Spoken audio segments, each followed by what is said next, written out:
ಪುತ್ತೂರಿನಲ್ಲಿ 2025 June 1ರಿಂದ 7ರವರೆಗೆ ಶ್ರೀಮದ್ ಭಾಗವತದ ಪ್ರವಚನ ಖ್ಯಾತ ವಾಗ್ಮಿ ವೀಣಾ ಬನ್ನಂಜೆಯವರಿಂದ ಇದು ನಡೆಯಲಿಕ್ಕಿದೆ. ಇದರ ಸಂಯೋಜನೆಯಲ್ಲಿ ಪ್ರಮುಖ ಪಾತ್ರ ನಮ್ಮ ಡಾಕ್ಟರ್ ಶ್ರೀಶಕುಮಾರ್ ಅವರ ಬಹುವಚನಂ ಇದರ ಆಶ್ರಯದಲ್ಲಿ ನಾವೆಲ್ಲ ಕೈ ಜೋಡಿಸಿದ್ದೇವೆ ಒಟ್ಟಿಗೆ. ತಂದ ದಿವಂಗತ ಜಿ ಎಲ್ ಆಚಾರ್ಯ ಜನ್ಮ ಶತಾಬ್ದಿ ಸಮಿತಿಯ ವತಿಯಿಂದ, ಹಾಗೆ ಅಂಬಿಕಾ ಸಮೂಹ ಸಂಸ್ಥೆಗಳು, ವಿದ್ಯಾಸಂಸ್ಥೆಗಳು, ಇವರು ಮತ್ತು ಸ್ವಾಮಿ ಮತ್ತು ದರ್ಶನ್ ಹಾಲ್ನ ಮಾಲಕರಾದ ಮಾಧವ ಸ್ವಾಮಿಯವರು, ಇವರೆಲ್ಲ ನಾವೆಲ್ಲ ಸೇರಿ ಒಂದು ಪುತ್ತೂರಿನಲ್ಲಿ ಒಳ್ಳೆಯ ಕಾರ್ಯಕ್ರಮ ಆಗಬೇಕು ಅಂತ ಹೇಳುವ ದೃಷ್ಟಿಯಿಂದ ಇದನ್ನು ಆಯೋಜನೆ ಮಾಡ್ತಾ ಇದ್ದೇವೆ. ನಿಮಗೆಲ್ಲ ತಿಳಿದ ಹಾಗೆ ನಮ್ಮ ಭಾರತೀಯ ಜ್ಞಾನ ಪದ್ಧತಿಯ ಒಂದು ಪ್ರಮುಖ ಭಾಗ ಇದು ಪುರಾಣಗಳು. ಆ ಪುರಾಣಗಳಲ್ಲಿ ಶ್ರೀಮದ್ ಭಾಗವತ ಪುರಾಣ, ಇದರದ್ದು 1 ವಾರದ ಒಂದು ಕಾರ್ಯಕ್ರಮ ಅದ್ಭುತವಾಗಿ ನಡೆಯಲಿಕ್ಕಿದೆ. ಇದನ್ನು ಬೆಳ್ತಂಗಡಿಯಲ್ಲಿ ಇತ್ತೀಚೆಗಷ್ಟೇ ಭಗವದ್ಗೀತೆಯದ್ದು ಮಾಡಿದರು. ಅವರು ಹಿಂದೆ ಮಾಡಿದಾರಲ್ಲ, ಅವರು ಹಿಂದೆ ಭಾಗವತ ಮಾಡಿದ್ದಾರೆ, ಮಾಡಿದ್ದಾರೆ. ಹಾಗೆ ಒಟ್ಟು ಒಂದು ನಮ್ಮ ಭಾರತೀಯ ಮೌಲ್ಯಗಳು ಏನಿವೆ ಮತ್ತು ಇದನ್ನು ಮುಂದಿನ ತಲೆಮಾರಿನವರಿಗೂ ಇದು ಗೊತ್ತಾಗಬೇಕು, ಎಲ್ರಿಗೂ ಇದರ ಬಗ್ಗೆ ಒಂದು ಅವೇರ್ನೆಸ್ ಬರಬೇಕು ಅಂತ ಹೇಳೋ ದೃಷ್ಟಿಯಿಂದ ಇಂಥ ಕಾರ್ಯಕ್ರಮಗಳನ್ನು ಆಯೋಜನೆ ಮಾಡಲಿಕ್ಕೆ ನಾವೆಲ್ಲ ಒಂದಾಗಿದ್ದೇವೆ. ಇದಕ್ಕೆ ಪತ್ರಿಕಾ ಮಾಧ್ಯಮದವರು ಉತ್ತಮ ಪ್ರಚಾರ ನೀಡುವ ಮೂಲಕ ಮತ್ತು ಜನರಿಗೆ ಅದನ್ನು ಮುಟ್ಟಿಸುವ ಮೂಲಕ ಸಹಕರಿಸಬೇಕು ಅಂತೇಳಿ ಕೇಳಿಕೊಳ್ತಾ ಇದ್ದೇವೆ. ಅದೇ ರೀತಿ ಪುತ್ತೂರಿನ ಮಹಾಜನತೆ ಕೂಡ ಹಾಗೆ ಇದಕ್ಕೆ ಉತ್ತಮ ರೀತಿಯಲ್ಲಿ ಸ್ಪಂದಿಸಿ ದೊಡ್ಡ ಸಂಖ್ಯೆಯಲ್ಲಿ ಬಂದು ಇದನ್ನು ಕೇಳಿ ಈ ಕಾರ್ಯಕ್ರಮ ಯಶಸ್ವಿಯಾಗಿ ನಡೆಯುವಾಗ ಆಗಬೇಕು ಅಂತೇಳಿ ಕೇಳಿಕೊಳ್ತಾ ಇದ್ದೇವೆ. ಇನ್ನು 1ನೇ ತಾರೀಕಿಗೆ ಉದ್ಘಾಟನೆ ನಡೀಲಿಕ್ಕಿದೆ. ವಿವರ ಇದೆ ನಿಮಗೀಗ ಕೊಟ್ಟ ಇದು ಪ್ರೆಸ್ ರಿಲೀಸಲ್ಲಿ. ಅದೇ ರೀತಿ 7ನೇ ತಾರೀಕಿಗೆ ಒಂದು ಸಮಾರೋಪ ಕಾರ್ಯಕ್ರಮ ನಡೆಯಲಿಕ್ಕಿದೆ. ಅದರ ಸಮಾರೋಪ ಭಾಷಣವನ್ನು ನಮ್ಮ ಖ್ಯಾತ ಚಿಂತಕರಾದ ಪುತ್ತೂರಿನವರೇ ಆದ ಲಕ್ಷ್ಮೀಶ್ ತೋಳ್ಪಾಡಿಯವರು ನಡೆಸಿಕೊಡಲಿಕ್ಕಿದ್ದಾರೆ. ಸುಬ್ರಹ್ಮಣ್ಯ ನಟರಾಜರ ಅಧ್ಯಕ್ಷತೆಯಲ್ಲಿ ಆ ಕಾರ್ಯಕ್ರಮ ನಡೆಯಲಿಕ್ಕಿದೆ.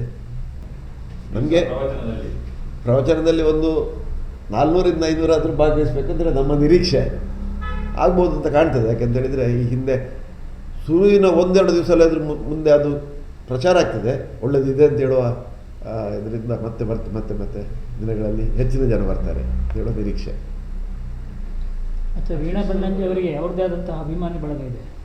ಭಾಳ ಕರ್ನಾಟಕದಾದ್ಯಂತ ನಾವು ಹೇಳಬೇಕಾಗಿಲ್ಲ, ಕರ್ನಾಟಕದಾದ್ಯಂತ ವೇದಾಂತದ ಬಗ್ಗೆ ಅಥವಾ ಆಧ್ಯಾತ್ಮಿಕದ ಬಗ್ಗೆ ಒಳ್ಳೆ ಪ್ರವಚನ ನೀಡುವಂಥವ್ರು, ಅವರಿಗೆ ಅವ್ರದ್ದೇ ಆದಂತಹ ಅಭಿಮಾನಿಗಳಿರೋದ್ರಿಂದ ಖಂಡಿತವಾಗಿ ಹೆಚ್ಚಿನ ಸಂಖ್ಯೆಯಲ್ಲಿ ಜನಗಳು ಬರ್ತಾರೆ. ಸರ್, ತೋಳ್ಪಾಡಿಯವರು ನಮ್ಮ ಮನೆಯಲ್ಲೂ ಇಡೀ ದಿನದ ಕಾರ್ಯಕ್ರಮ ಅಥವಾ 7 ದಿನ ಕಾರ್ಯಕ್ರಮ ಹೀಗೆಲ್ಲ ಆಗ್ತದೆ. ತೋಳ್ಪಾಡಿಯವರ ಜಿಜ್ಞಾಸೆ ಬೇರೆ. ಇವರು ಭಾಗವತದ ಕಥೆಯನ್ನು ಹೇಳುವ ಆಲೋಚನೆಗಳನ್ನು ಹೆಚ್ಚು ಕಾನ್ಸಂಟ್ರೇಟ್ ಮಾಡ್ತಾರೆ. ಅವರು ಅದರ ಅಧ್ಯಾತ್ಮದ ಅರ್ಥಗಳನ್ನು ಹುಡುಕುವುದರಲ್ಲಿ ಹೆಚ್ಚು ಜಿಜ್ಞಾಸೆ ಮಾಡ್ತಾರೆ. ಹಾಗಾಗಿ ಇದು ಕಾಮನ್ ಮ್ಯಾನಿಗೆ ರೀಚ್ ಆಗುವ ಹಾಗೆ ಹೆಚ್ಚು ಉಪಯೋಗ ಆಗ್ತದೆ. ಮತ್ತು ನಮ್ಮ ಸಾಮಾನ್ಯ ನಂಬಿಕೆಯಲ್ಲಿ ಗರುಡ ಪುರಾಣ ಮತ್ತು ಭಾಗವತ ಪುರಾಣ ಈ ಎರಡನ್ನು ಸಾಯುವ ಮೊದಲು ಕೇಳಬೇಕು ಅಂತ ನಮ್ಮಲ್ಲೊಂದು ನಂಬಿಕೆ ಇದೆ. ಅದೆಷ್ಟೋ ಜನರಿಗೆ ಇನ್ನೂ ರೀಚ್ ಆಗಲಿಲ್ಲ. ಯಾಕೆಂದರೆ ಗರುಡ ಪುರಾಣಕ್ಕೆ ನಮಗೊಂದು ಯಾವುದೋ ಒಂದು ಪ್ರಿಜುಡಿಸ್ ಇಟ್ಟುಕೊಂಡಾಗೆ ಆಗಿದೆ, ಸತ್ತವರ ಮನೆಯಲ್ಲಿ ಹೇಳೋದು ಅಂತ. ಹಾಗೆ ಅಲ್ವೇ ಅಲ್ಲ. ಸಾವು ನಂತರ ಬದುಕು ಏನಿರ್ತದೆ ಅಥವಾ ಜೀವಾತ್ಮನಿಗೆ ಏನಿರ್ತದೆ ಅಂತ ಗರುಡ ಪುರಾಣ ಹೇಳುತ್ತದೆ. ಪರೀಕ್ಷಿತನಿಗೆ 7ನೇ ದಿನದಲ್ಲಿ ಸಾವು ಅಂತ ನಿಶ್ಚಯ ಆಗ್ತದೆ. ತುಂಬ ಸಜ್ಜನ, ಅದರ ಸಾವು ನಿಶ್ಚಯ ಆಗ್ತದೆ ವಿನಾಕಾರಣವಾಗಿ. ಆಗ 7 ದಿನ ಶುಕಾಚಾರ್ಯರ ಹತ್ರ ಒಂದಷ್ಟು ವಿಚಾರಗಳನ್ನು ಕೇಳ್ತಾನೆ, ಬದುಕಿನ ಬಗ್ಗೆ ಪ್ರಶ್ನೆಗಳನ್ನು ಕೇಳ್ತಾ ಹೋಗ್ತಾನೆ. ಅವನಿಗೆ ಅರ್ಥ ಆಗಿರ್ತದೆ ಬದುಕು ಇಷ್ಟೇ. ಹಾಗಾದರೆ ಅದು ಏನು ಅಂತ ಪ್ರಶ್ನೆಗಳನ್ನು ಕೇಳ್ತಾ ಹೋದಾಗ ಶುಕಾಚಾರ್ಯರು ಉತ್ತರಗಳನ್ನು ಹೇಳ್ತಾ ಹೋಗ್ತಾರೆ. ಶುಕಾಚಾರ್ಯರು ವೇದವ್ಯಾಸರ ಮಗ, ತುಂಬ ಜ್ಞಾನಿ, ತುಂಬ ಮೌನಿ, ತುಂಬ ಜ್ಞಾನಿ. ಅವರ ಮೂಲಕ ಪ್ರತಿಪಾದನೆ ಆಗ್ತದೆ. ಹಾಗಾಗಿ ಪುರಾಣ ರಾಜ ಅಂತ ಇದಕ್ಕೊಂದು ವಿಶೇಷವಾದಂಥ ಗೌರವ ಇದೆ. ಎಲ್ಲಿ ಭಾಗವತ ಪುರಾಣ ಪ್ರವಚನ ಆಗ್ತದೆ ಅಥವಾ ದೇವಸ್ಥಾನಗಳಲ್ಲಿ ಅಲ್ಲಿ ನಮ್ಮಲ್ಲಿ ನೆಗೆಟಿವ್ ಎನರ್ಜಿಗಳು ಇರುವುದಿಲ್ಲ ಅಂತ ಒಂದು ನಂಬಿಕೆ ಇದೆ. ತುಂಬ ಕಡೆ ಇಂಥ ಉದಾಹರಣೆಗಳು ಆಗಿವೆ. ದೇವಸ್ಥಾನಗಳಲ್ಲಿ ಬ್ರಹ್ಮರಾಕ್ಷಸನ ಸ್ಥಾಪನೆ ಆದಲ್ಲಿ ಅದನ್ನು ತೆಗೆಯುವಲ್ಲಿವರೆಗೆ ಭಾಗವತ ಕೆಲಸ ಮಾಡಿದೆ. ಹಾಗಾಗಿ ಅದಕ್ಕೊಂದು ಗೌರವ ಇದೆ. ನಮಗೆ ಇಲ್ಲಿ ಅರ್ಥ ಜಿಜ್ಞಾಸೆ ಹೆಚ್ಚು ಮುಖ್ಯ ಆಗ್ತದೆ. ಧಾರ್ಮಿಕವಾದ ಚೌಕಟ್ಟಿಲ್ಲ, ಅರ್ಥ ಜಿಜ್ಞಾಸೆ ಇದು ಎಲ್ಲರೂ ಕೇಳಬೇಕಾದ ಪುರಾಣ ಇದು. ಹಾಗಾಗಿ ಅದಕ್ಕೊಂದು ವಿಶೇಷವಾದ ಗೌರವ ಇದೆ. 18,000 ಶ್ಲೋಕ ಇದೆ, 12 ಚಾಪ್ಟರ್ಸ್ ಇದೆ ಇದರಲ್ಲಿ. ಅದರ ವಿವರಗಳಲ್ಲಿ ಸೃಷ್ಟಿ, ಅದರ ವಿವರಗಳು, ಇವತ್ತು ಏನು ಬದುಕಲ್ಲಿ ಆಗ್ತಾ ಇದೆ ಅದೆಲ್ಲವನ್ನೂ ಭಾಗವತ ತುಂಬ ಚೆನ್ನಾಗಿ ನರೇಟ್ ಮಾಡ್ತಾರೆ.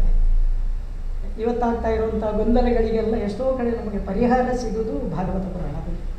ಎಲ್ಲ ಪುರಾಣದಲ್ಲೂ ಸಿಗ್ತದೆ. ಈಗ ಇವತ್ತಾಗ್ತಾ ಇರುವ ಅತಿವೃಷ್ಟಿ ಅನಾವೃಷ್ಟಿಗಳ ಪರಿಕಲ್ಪನೆಯನ್ನು ಕೂಡ ಭಾಗವತ ತುಂಬ ಚೆಂದ ಇರ್ತದೆ.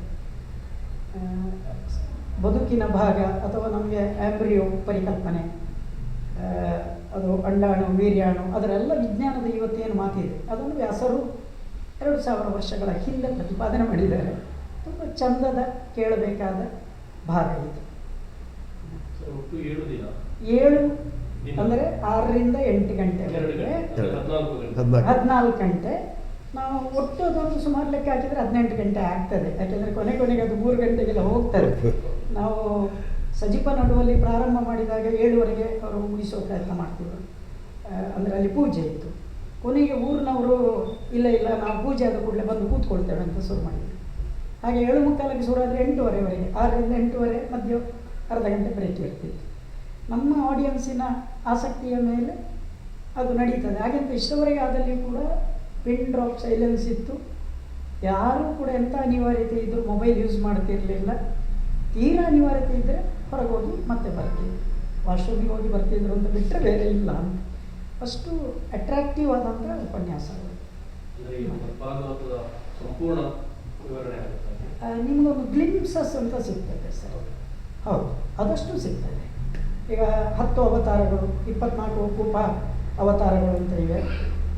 ಅವುಗಳನ್ನೆಲ್ಲ ವಿವರ ಕೊಡ್ತಾರೆ. ಈಗ ಅದರಲ್ಲಿ ಪುರಾಣ ಅಂದರೆ 5 ವಿಷಯಗಳನ್ನು ಒಳಗೊಂಡದಕ್ಕೆ ಪುರಾಣ ಅಂತ ಹೇಳೋದು. ಒಂದು ಸೃಷ್ಟಿ, ಈ ಜಗತ್ತು ಹೇಗೆ ಕ್ರಿಯೇಟ್ ಆಯಿತು ಅಂತ. ಇದು ಬೈಬಲಲ್ಲೂ ಪುರಾಣಲ್ಲೂ ಭಾಗವತ ಎಲ್ಲ 18 ಪುರಾಣಗಳಲ್ಲೂ ಹೇಳ್ತಾರೆ. ಸೃಷ್ಟಿ, ಪ್ರತಿ ಸೃಷ್ಟಿ ಅಂದರೆ ನಾಶ. ಈಗ ಮತ್ಸ್ಯಾವತಾರದ ಮೂಲಕ ಕೊನೆಯಾಗುವುದು ಅದು ನಾಶ ಅಂತ ಹೇಳಿ ಸರ್ಗಶ್ಚ ಅಂತ ಹೇಳ್ತಾನೆ, ಪ್ರತಿ ಸರ್ಗಶ್ಚ ಅಂತ. ವಂಶ, ಇಡೀ ಭಾರತದಲ್ಲಿ 2 ಪರಿಕಲ್ಪನೆ, ಒಂದು ಸೂರ್ಯವಂಶ, ಇನ್ನೊಂದು ಚಂದ್ರವಂಶ. ಯಾರೆಲ್ಲ ನಮ್ಮಲ್ಲಿ ಸೌರಮಾನ ಯುಗಾದಿ ಫಾಲೋ ಮಾಡ್ತಾರೆ ಅವರೆಲ್ಲ ಸೂರ್ಯವಂಶದ ಪರಿಕಲ್ಪನೆಗಳು. ಯಾರು ಚಾಂದ್ರಮಾನ ಯುಗಾದಿ ಫಾಲೋ ಮಾಡ್ತಾರೆ ಅವರೆಲ್ಲ ಚಾಂದ್ರಮಾನ ಪದ್ಧತಿಯನ್ನು ಅನುಸರಿಸುವುದು. 2 ಡೈನಾಸ್ಟಿ, ಚಂದ್ರ ಮತ್ತು ಸೂರ್ಯ, ಅದೆರಡರ ವಿವರಗಳನ್ನು ಹೇಳ್ತಾರೆ. ಈಗ ರಾಮ ಅವು ಸೂರ್ಯನ ಡೈನಾಸ್ಟಿ, ಅದೇ ಧರ್ಮರಾಯ ಚಂದ್ರನ ಡೈನಾಸ್ಟಿ, ವಂಶದ. ಆ ಇಡೀ ವಂಶದ ಕಥೆ ಹೇಳುತ್ತಾರೆ. ಮನ್ವಂತರಗಳು, ಈಗ ನಾವು 28ನೇ ಮನ್ವಂತರದಲ್ಲಿ ಇದ್ದೇವೆ. ಆ 27 ಮನ್ವಂತರಗಳಲ್ಲಿ ಏನಾಯಿತು ಅಂತ ವಿವರಗಳು ಸಿಗ್ತವೆ. ಮತ್ತು ವಂಶಾನುಚರಿತ ಅಂತ ಕರೀತಾನೆ. ಈ ಉದಾಹರಣೆಗೆ ರಾಮಾಯಣದ ಅಲ್ಲಿ ಈಗ ದಿಲೀಪನ ರಘುವಿನ ಮಗ ಅಜನ ಮಗ ದಶರಥನ ಮಗ ರಾಮನ ಮಕ್ಕಳು ಕುಶಲವರು, ಕೊನೆಗೆ ಅಗ್ನಿವರ್ಣ. ಹೀಗೆ ಇಡೀ ವಂಶದ ಕಥೆಯನ್ನು ಹೇಳ್ತೇವೆ. ನಮ್ಮಲ್ಲಿ ಟ್ರಾಜಿಡಿ ಏನು ಅಂದರೆ, ನಮಗೆ ನನ್ನ ಅಪ್ಪನ ಹೆಸರು ಗೊತ್ತು, ಅಜ್ಜನ ಹೆಸರು ಗೊತ್ತು, ಅದಕ್ಕಿಂತ ಆಚೆ ಒಬ್ಬರದ್ದು ಗೊತ್ತಿಲ್ಲ. ನಿಮ್ಮ ಮನೆ ನಮ್ಮ ಮನೆಯಲ್ಲೂ ಎಲ್ಲರ ಮನೆಯ ಸಮಸ್ಯೆ ಇದೆ. ನಮ್ಮ ಪಿತೃ ಪರಂಪರೆ ಏನು ಅಂತ ಗೊತ್ತಿಲ್ಲ, ಮಾತೃ ಪರಂಪರೆ ಏನು ಅಂತ ಗೊತ್ತಿಲ್ಲ. ಬಟ್ ಭಾಗವತ ಅದನ್ನು ಡೀಟೇಲ್ ಹೇಳ್ತದೆ. ನಾನು ಕನಿಷ್ಠ ಒಂದು 100 ಪರಂಪರೆಯನ್ನು ದಾಖಲಿಸ್ತಾ ಹೋಗ್ತದೆ. ಅದೆಲ್ಲ ದೊಡ್ಡ ಅಚೀವ್ಮೆಂಟ್. ಅವುಗಳನ್ನು ನಮ್ಮ ಮಕ್ಕಳಿಗೆ ತಲುಪಿಸಿದರೆ ನಮ್ಮ ಜವಾಬ್ದಾರಿ ಕಡಿಮೆ ಆಗ್ತದೆ. ಮುಗೀತದೆ ಅಂತ ನಾವು ಹೇಳೋದಿಲ್ಲ, ಕಡಿಮೆ ಆಗ್ತದೆ ಅಂತ ಹೇಳೋ ಕಾರಣಕ್ಕೆ ದೊಡ್ಡ ಬಜೆಟ್ ಹಾಕ್ಕೊಂಡಿದ್ದೇವೆ. ಹಾಗಾಗಿ ಅದನ್ನು ತಲುಪಿಸೋ ಜವಾಬ್ದಾರಿ ಕೂಡ ನಮಗೆ ಇದೆ. ಒಟ್ಟು ಭಾಗವತದ ಇಡೀ ಕಥೆಯನ್ನು ಸಂಕ್ಷಿಪ್ತವಾಗಿ 14 ಗಂಟೆಯಲ್ಲಿ ಎಷ್ಟಾಗ್ತದಷ್ಟು, ಅದರಿಂದಾಗಿ ಒಂದಷ್ಟು ಜನರಿಗೆ ಅದರಲ್ಲಿ ಏನು ಒಂದು ಆಸಕ್ತಿ ಜಾಸ್ತಿ ಆದರೆ ಅದನ್ನು ಮತ್ತೆ ಅವರು ಫಾಲೋ ಮಾಡ್ಬೋದು ಅಂತ ಹೇಳೋ ದೃಷ್ಟಿಕೋನ. ಅದೇ ನಮ್ಮದು ಈ ವರ್ಷ ಒಂದು ಹೆಜ್ಜೆ ಇಡ್ತಾ ಇದ್ದೇವೆ. ಈಗ ಬೆಳತಂಗಡಿಯವರು 2 ಹೆಜ್ಜೆ ಇಟ್ಟರು, ಸಜಿಪದವರು 1 ಹೆಜ್ಜೆ ಇಟ್ಟರು, ಅವರು ಕಂಟಿನ್ಯೂ ಮಾಡೋದಕ್ಕೆ ಇದ್ದಾರೆ. ನಮ್ಮದು ಏನಿದ್ರೂ ಕೂಡ ನಾಳೆ ಸಾರ್ವಜನಿಕ ರೆಸ್ಪಾನ್ಸ್ ಹೇಗೆ ಅಂತ ನೋಡಿ ಮುಂದಿನ ಆಲೋಚನೆ. ಕಷ್ಟವೋ ನಷ್ಟವೋ ಅದಿದ್ದದ್ದು, ಆದರೆ ಜನಗಳಿಗೆ ತಲುಪಿಸಬೇಕಾದ್ದು ನಮ್ಮ ಜವಾಬ್ದಾರಿ, ಸಮಾಜದ ಜವಾಬ್ದಾರಿ.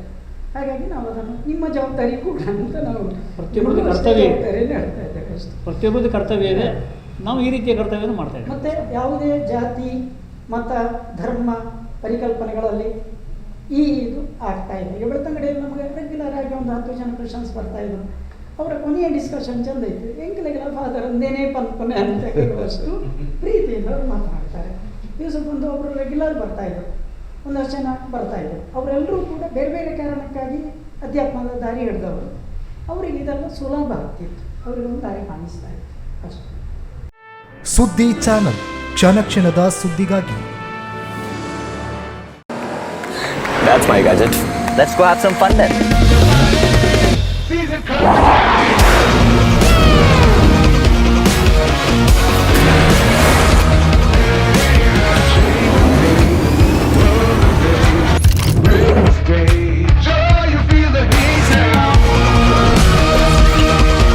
Introducing the hot and techy Brezza SCNG. Cool new SCNG tech for a cool new generation.